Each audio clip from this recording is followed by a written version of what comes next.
Ó Mãe Santíssima, intercedei por nós para que possamos bem compreender os ensinamentos de vosso Divino Filho, nosso Senhor e Salvador Jesus Cristo, e as explicações dos pais da Igreja.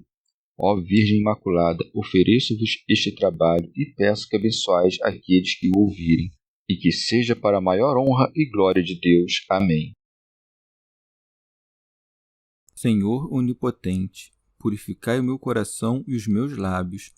Vós, que purificastes os lábios do profeta Isaías com carvão em brasa, e dignai-vos, por tal modo, purificar-me com a vossa misericórdia, para que possa dignamente anunciar o vosso santo Evangelho. Por Jesus Cristo nosso Senhor. Amém. Senhor, abençoai-me.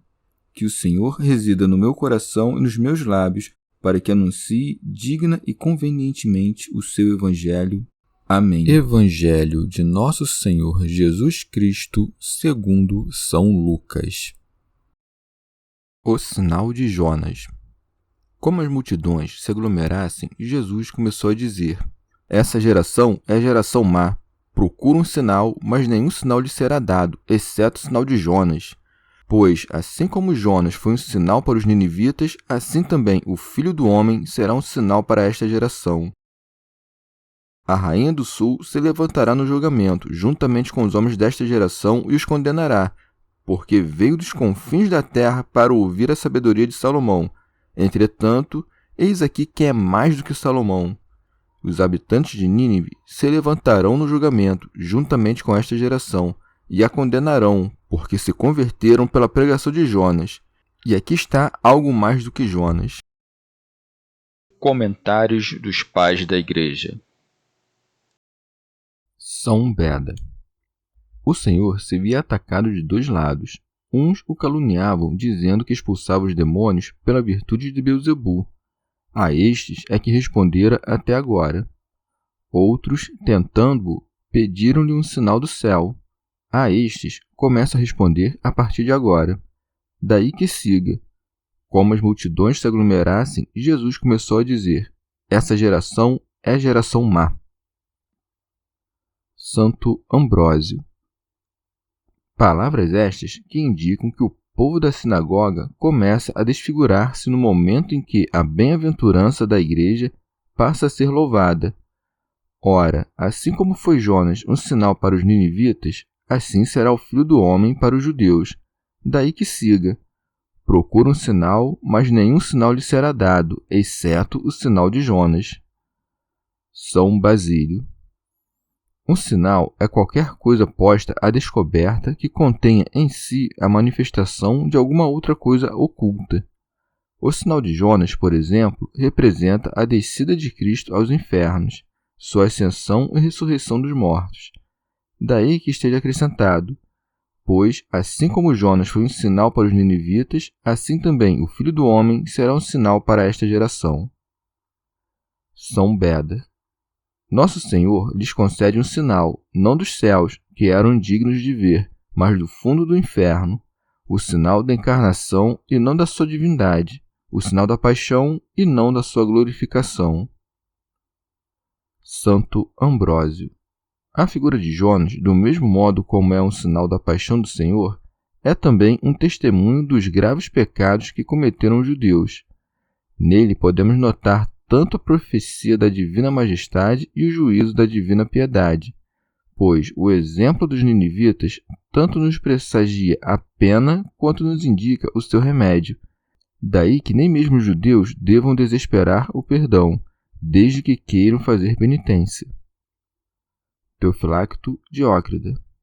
Por um lado, Jonas, depois que saiu da barriga da baleia, com sua pregação, converteu os ninivitas. Por outro, quando Cristo ressuscitou dos mortos, não criou nele a geração dos judeus, o que foi a causa da sua condenação precoce. Desta condenação, o Senhor dá dois exemplos, dizendo: A rainha do sul se levantará no julgamento, juntamente com os homens desta geração, e os condenará. São Beda. Serão condenados, não pelo poder de julgamento que terá Cristo, mas apenas pela comparação com feitos melhores. Daí que siga. Porque veio dos confins da terra para ouvir a sabedoria de Salomão. Entretanto, eis aqui quem é mais do que Salomão. Nesta passagem da Vulgata, a palavra ik não é o pronome este, mas o advérbio de lugar aqui. E significa: está na vossa presença e vive no meio de vós alguém que é incomparavelmente melhor do que Salomão. São Cirilo não disse simplesmente, eu sou maior do que Salomão, ensinando-nos assim a nos humilharmos, ainda que sejamos férteis em graças espirituais. E como se dissesse, veio com pressa uma mulher bárbara para ouvir Salomão e percorreu longo caminho para aprender a ciência das criaturas visíveis e os poderes das plantas. Já vós, que assistis e ouvis a própria sabedoria, ensinando-vos coisas invisíveis e celestes, e dando prova das suas palavras com prodígios e obras, vos revoltais contra sua palavra e passais insensíveis aos seus milagres. São Beda. Se a rainha do sul, de cujo lugar entre os eleitos não há dúvida, se levantará no juízo junto com os reprovados, está manifesto que para todos os mortais, bons e maus, haverá uma só ressurreição, e não se dará conforme as fábulas dos judeus, 1000 anos antes do juízo, mas no próprio tempo do juízo. Santo Ambrósio. Ao condenar o povo judeu, Nosso Senhor expressa de modo esplêndido o mistério da Igreja, que é semelhante à Rainha do Sul, se reúne desde todos os cantos da terra a fim de adquirir a sabedoria e ouvir as palavras do pacífico Salomão, e é uma verdadeira rainha, pois seu reino é indiviso e cresce da combinação de povos diversos e distantes num só corpo. São Gregório de Nissa. Assim como a rainha do sul era rainha dos etíopes e vinha de um reino distante, do mesmo modo, a igreja dos gentios, no princípio, era negra e afastada do conhecimento do verdadeiro Deus. Mas, assim que o pacífico Cristo irradiou seu esplendor, então, em meio à cegueira dos judeus, os gentios se aproximaram e ofereceram a Cristo os aromas da piedade, o ouro do conhecimento de Deus e as pedras preciosas da obediência dos preceitos. Teofilacto Diócrida. Ou ainda, é porque o sul é louvado na Escritura por ser quente e vivificante. A alma, pois, que reina no sul, isto é, que vive no espírito, vem ouvir a sabedoria de Salomão, o rei pacífico, isto é, eleva-se à contemplação do Senhor nosso Deus, a qual ninguém chegará a menos que reine na vida virtuosa. Em seguida, Nosso Senhor coloca o exemplo dos ninivitas. Os habitantes de Nínive se levantarão no julgamento juntamente com esta geração e a condenarão. São João Crisóstomo.